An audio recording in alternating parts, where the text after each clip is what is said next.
from the Ministry of Finance rebutted the rating agency Moody's move to downgrade the Chinese government's credit rating outlook from stable to negative.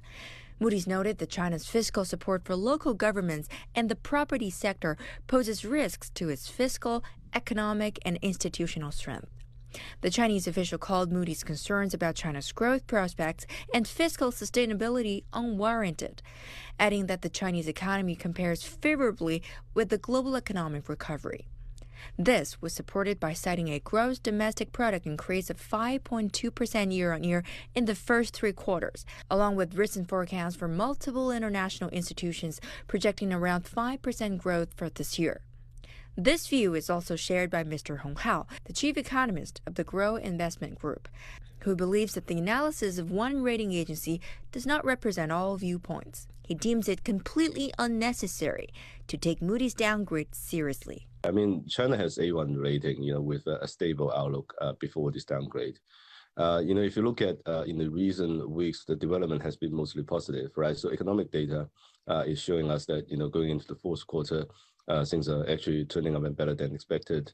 The Chinese yuan has been appreciating, and also the Chinese stock market has stabilized.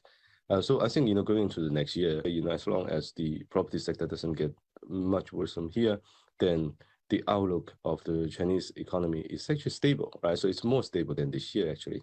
In fact, it's not the first time Moody's decision has been rebutted. Just last month, its analysis was publicly criticized by U.S. Treasury Secretary Janet Yellen. Let me start with the Moody's decision. They maintained the U.S. AAA rating, but indicated that there's a negative outlook. This is a decision that I disagree with. Although experts say there's no need to overact to Moody's analysis, Mr. Hong Hao noted that Moody's decision did indeed raise the credit default swap yesterday and put some pressure on the Chinese yuan. Top Chinese policymakers are expected to convene the annual Central Economic Work Conference, typically held around mid-December, which offers a crucial window into the tone of economic policymaking for the country in the coming year. So now all eyes are on how top policymakers perceive China's current economic operation and next year's policy